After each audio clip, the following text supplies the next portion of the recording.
Podcast Network Asia.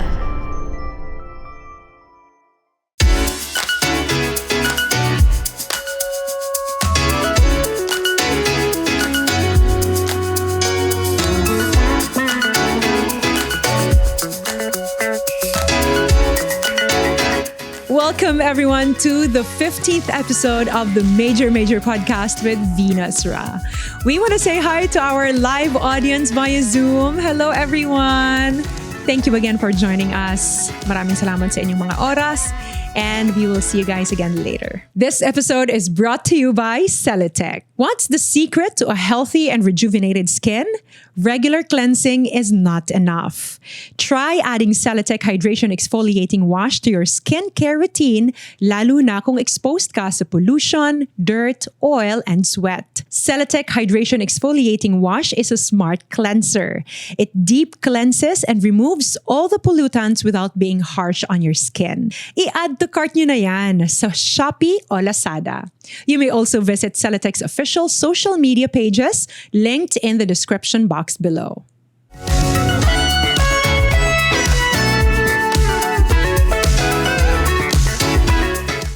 At syempre ho, ang ating boy papel ay nandito pa rin.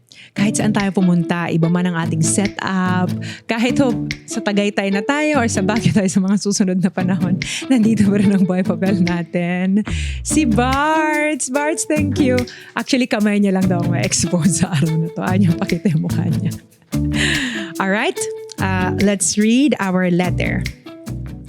Hey Ate V, my name is Sandra. Minarathon ko lahat ng episodes nyo sa YouTube and Spotify one weekend. As a certified Marites, I love listening to the stories of your letter senders dahil kinapupulutan ko ng aral at words of wisdom. One of the episodes I could relate to was episode 7, Eunice and her ultimate dream. Hindi ko pangarap maging beauty queen, Ate V. Pero somehow, pareho kami ng experience ni Eunice. Pareho kaming may problems sa self-confidence. I have one big insecurity, Ate V. My pimples. Hindi naman talaga ako tigyawatin dati. But approaching senior year in college, I started to have breakouts. Panay-puyat kasi ako para sa thesis and I was also running for magna cum laude in a state university in the province. Pero wala namang pake ang mga tao kung matalino o woman of substance ka. Reality bites.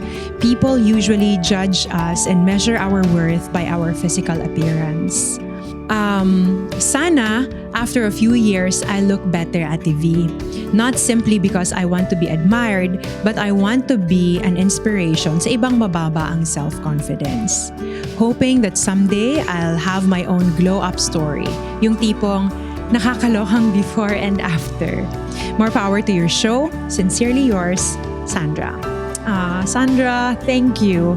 Thank you so much for sharing your story and also for being an avid listener of this show. At saka, salamat sa panonood ng lahat ng episode at nahanap mo pa tong episode na to. Alam mo, Sandra, nakaka-relate ako sa'yo. Siguro, hindi alam ng lahat to. Pero, you know, as a beauty queen, people are probably thinking I'm in this industry of glamour and perfection. Pero may awkward face din ako, Sandra. Sa totoo lang. May mga moments na parang kahit nasa TV na ako noon, parang hirap na hirap ako every time na may pimples ako. Or nung high school kasi ako, ang dami kong pimples talaga. Tapos nag-scar yung mga pimples na yon sa mukha ko. So even now, siguro kung makikita mo ako in person, makikita mo talaga na may mga konti pa ring scars sa mukha ko. And it took years bago talagang na-improve yung sarili ko. Yung self-confidence, Sandra, I think it's really a journey. And if you want to embark on it, you have to start with the right mindset. First, you have to realize that, you know, our self-worth is not dependent on our physical attributes. Tama ka, minsan tinitingnan tayo ng mga tao na ganon, pero, you know, hindi dapat natin hinahayaan na ganun lang yung tingin ng mga tao sa atin.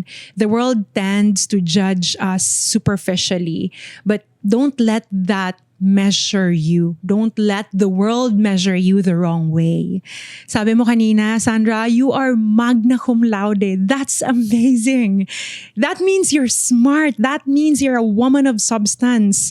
And that will never be erased because of your imperfections. I mean, your physical imperfections. Siguro, Sandra, kung ako yung nasa sitwasyon mo, tapos summa cum laude ako, nako, buti na lang hindi ako summa cum laude. Pero alam mo, isa sa mga bagay na natutunan ko sa journey na to, Sandra, is to also invest in our well-being because kagaya nga ng binanggit mo kanina, not because that we want to please people, but because we want to grow. And we also want to be accountable with this body that is given to us. So that can be our accountability to the Lord as well. And how we carry ourselves or how we package ourselves also matter because it's our outward expression of how we take care of ourselves. But I hope that that will not be the preoccupation of our mind. Later on, I will expound on that. Sandra, I'm sure that, you know, your skin problem, yun nga, parang your skin problem is also causing you to feel na hindi ka maging confident or parang mas nafo-focus yung mga tao dun sa physical appearance natin rather than our intellect or our personality. Pero hopefully, yung problem mo na yon ay bigyan din natin ng kaunting ng focus para mabigyan natin ng solusyon. Ano bang pwede mong gawin? I'd suggest that you consult a medical professional.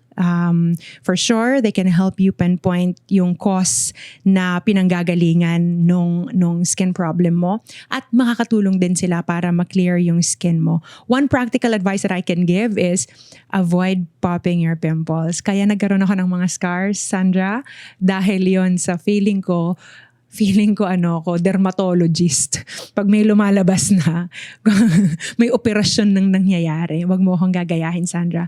Wag mong gagawin yon. Kasi that can cause the scarring and that can also damage your skin. Keep your skin clean and commit to a good skincare routine. Marami na ngayong mga products na makakatulong sa atin. And you need something that's gentle to your skin, something that's safe to use. And again, you may consult a dermatologist para matulungan ka at magabayan ka dito. Sabi mo sa sulat mo, Sandra, someday, you're hoping na magkaroon ka ng sarili mong glow-up story. Let your story begin today. Again, self-improvement is a journey.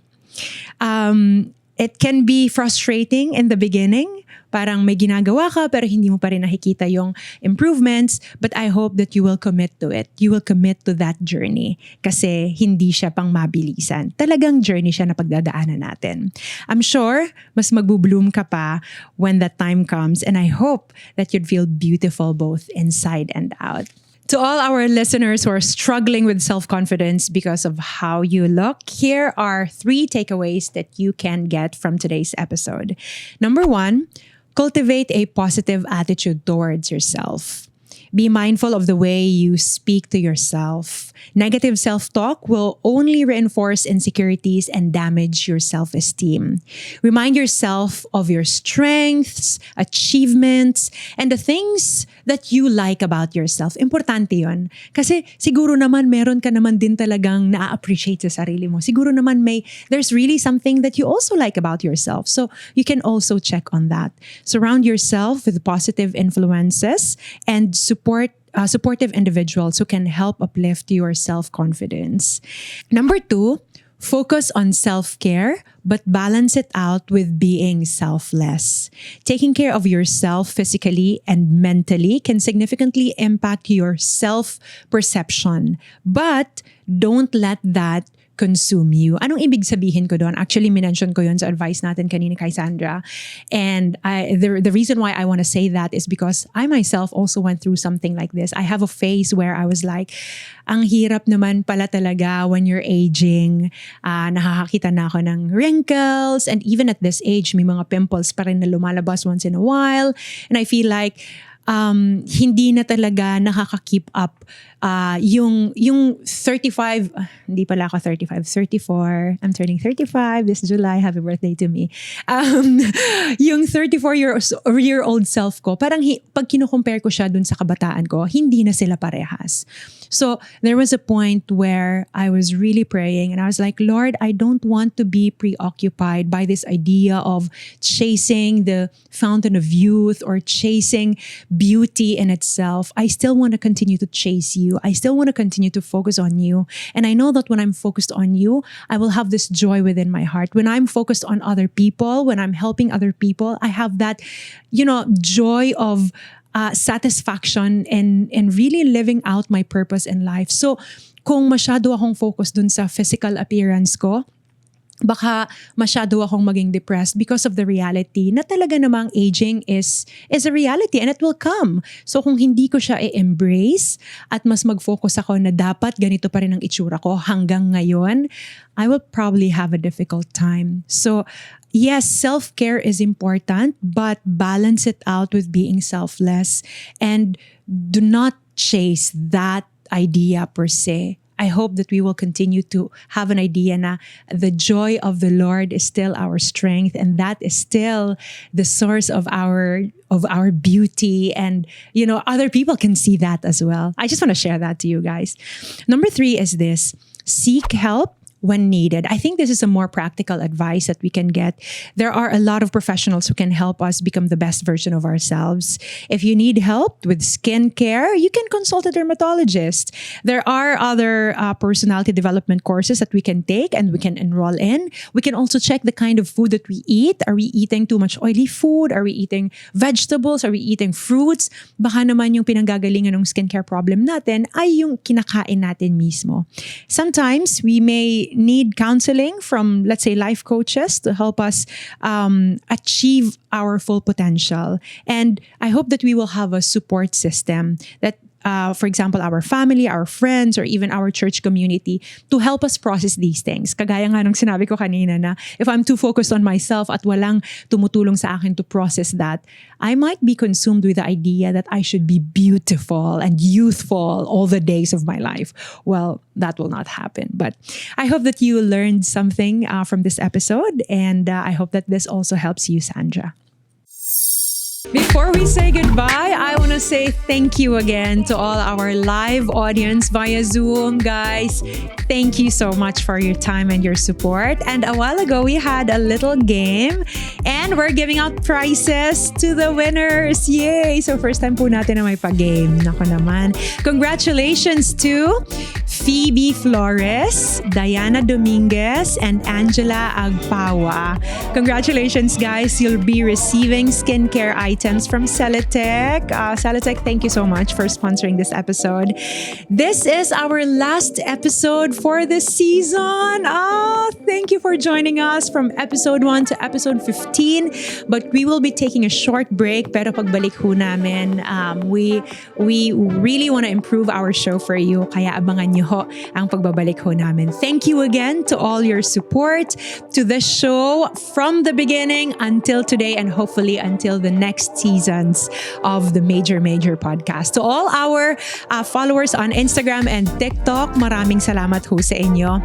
We will be back for another season. Once again, ako po si Ate V, always here to listen and to think things through with you. Till the next episode of the Major Podcast with Venus Ra.